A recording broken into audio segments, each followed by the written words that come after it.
पुरुषये वेदगुं सर्वं जदभूतं जच भाव्यम उतामृतत्वशेषानो जदन्नेनातिरोहति। नमो नमः। તમારા બધાનું સ્વાગત કરું છું આધ્યાત્મિક મહાશક્તિમાં। આજનો પ્રશ્ન ખૂબ જ મહત્વનો છે। પ્રશ્ન છે, સન્માન પ્રતિષ્ઠાનું કુંડલી સાથે કોઈ કનેક્શન છે ખરા? હા છે। કેવી રીતે? આપણે સમજીએ છીએ કે કુંડળીને જ્યારે આપણે જોઈએ છીએ ત્યારે એમાં મુખ્ય 12 ભાવ છે અને એ 12 ભાવ કોઈના કોઈ વસ્તુને ઇંગિત કરે છે। એમાંથી જ્યારે ચતુર્થ ભાવ અને દ્વાદશ ભાવને જોવામાં આવે છે ત્યારે આપણને સમજાય છે કે દ્વાદશ ભાવ વ્યયનો ભાવ છે અને ચતુર્થ ભાવ સમાજ અને પ્રતિષ્ઠાનો ભાવ છે। પદ અને પ્રતિષ્ઠા અને એના ઉપર કાયમ રહેવું, એના માટે થઈને તમામ પ્રકારના ગ્રહોની ચાલ જે છે એ ખૂબ આધાર રાખે છે। એનાથી આગળ જે ગ્રહ જે અંશ સુધી પહોંચે છે એ અંશ પણ એટલો જ મહત્વનો થઈ જાય છે। એમની દ્રષ્ટિ પણ એટલી મહત્વની થઈ જાય છે કે કોની સાથે એ બેસે છે એ પણ એટલું મહત્વનું થઈ જાય છે।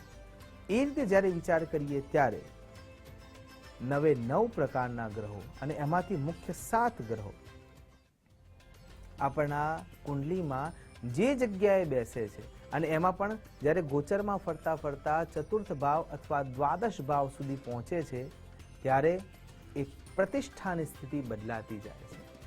એટલા માટે આ 7 ગ્રહો પ્રતિષ્ઠા માટે યોગ્ય જ છે।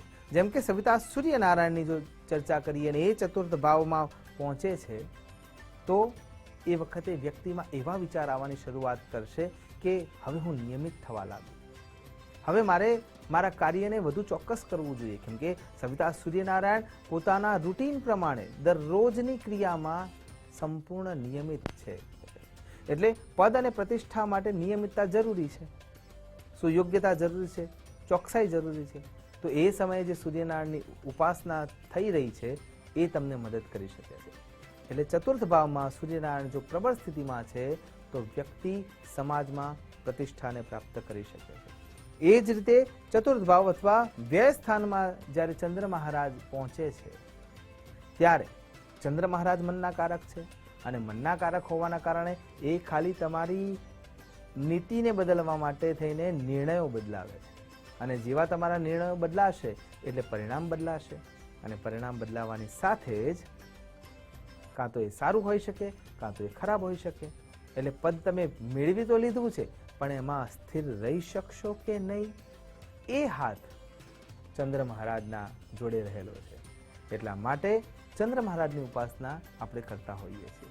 તો પ્રતિષ્ઠા માટે માનસ તંત્રને સુયોગ્ય રીતે ચલાવવા માટે જે નિર્ણયોની જરૂર છે એ કોઈ પણ વ્યક્તિ અસર કરી રાખતું હોય તો ગ્રહોની દ્રષ્ટિએ ચંદ્ર મહારાજ છે અને ચંદ્ર મહારાજની ઉપાસનાથી માનસિક વિકારોથી બચી શકાય છે।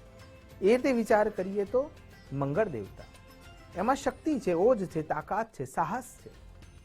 તમે પ્રતિષ્ઠા મેળવવા માટેના પ્રયત્નો કરી રહ્યા છો, એ મેળવવા માટે કેટલાય પ્રકારના સાહસ કરવા પડતા હોય છે, કેટલી જગ્યાએ નિર્ભીકતા દાખવવી પડતી હોય છે અને એ નિર્ભીકતા તમને કોઈ આપી શકે છે તો એ મંગળ દેવતા છે।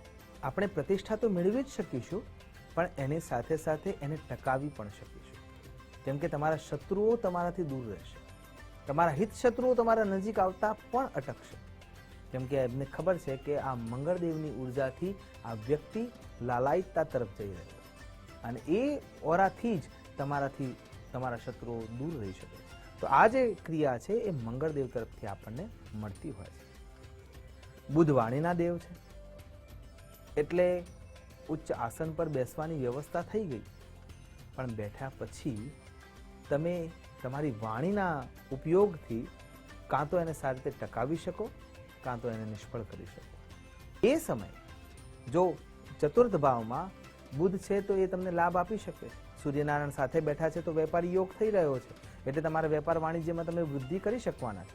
પણ એ જ જગ્યાએ ચંદ્ર મહારાજ સાથે દ્વાદશ ભાવમાં બેઠા છે તો નુકસાનની શક્યતા છે। કેમ કે તમારા શબ્દોમાં ક્યાંક ઓછપતા આવે છે, અભદ્રતા આવે છે, ક્યાંક તોછડાઈ આવે છે અને એટલા માટે બુદ્ધની આરાધના પણ ખૂબ જરૂરી છે. બૃહસ્પતિ મહારાજ, બૃહસ્પતિ નામથી જ આપણે સિદ્ધ કરી શકીએ છીએ કે પ્રતિષ્ઠાના દ્યોતક એટલે કે ગુરુ મહારાજ છે, અને ત્યાં એમની આરાધનાથી 100% પ્રતિષ્ઠા મળી શકે છે. એટલે જે વ્યક્તિનો ગુરુ પ્રબળ છે, કિમ કુર્વંતુ ગ્રહા સર્વે કેન્દ્ર સ્થાને બૃહસ્પતિ, જો કેન્દ્રના ભાવોમાં ગુરુ મહારાજ પ્રબળ રીતે બેઠેલા હોય તો ચોક્કસ તમને કીર્તિનો લાભ થાય છે, ચોક્કસ તમારી પ્રતિષ્ઠા આસમાન સુધી પહોંચી શકે છે. અને એ જ જગ્યાએ જો એવા કોઈ ગ્રસિત સ્થાનમાં એ આવ્યા છે તો ઉચ્ચ પદ પર બેઠા હોવા છતાં જેલ યોગ થઈ શકે છે. જેલ યોગ એટલે સળિયા પાછળ જવું, એ જ એકલું જેલ યોગ થાય છે એવું જરાય નથી. તમે તમારી જાતને એક રૂમમાં એકાંતના રૂપે પણ બાંધી રાખો કે બસ હવે મારે ક્યાંય જવું નથી, મનથી મારે અહીંયા જ રહેવું છે, થોડોક ટાઈમ મારે એકલા બેસી રહેવું છે, એ પણ એક પ્રકારનો જેલ યોગ જ છે.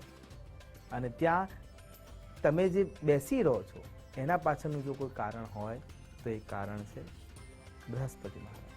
અને એ જ જગ્યાએ તમારી વાહવા થાય છે, સમાજમાં તમારી કીર્તિ ફેલાયેલી છે, બે માણસ તમને સલાહ મશવરા માટે પૂછવા માટે આવે છે, તો એના પાછળનું પણ જે કોઈ પણ કારણ હોય તો એ બૃહસ્પતિ મહારાજનો જ પ્રભાવ છે.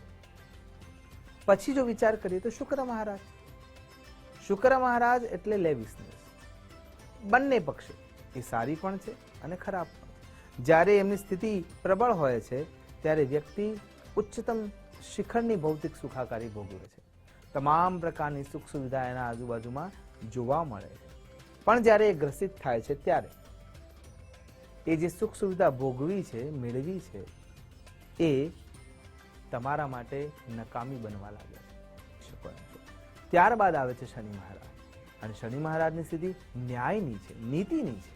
તો નીતિના માર્ગના અંદર જ્યારે વિચાર કરીએ છીએ ત્યારે આપણને 1 રૂપિયાથી સવા, શ્રી સવા આપણે એટલા માટે લખીએ છીએ કે સવા ગણું કમાવાનો આપણને અધિકાર છે, પણ એનાથી 4 ગણું 10 ગણું ખોટી રીતે કમાવા જશો તો વક્ર દ્રષ્ટિ જોવા મળશે.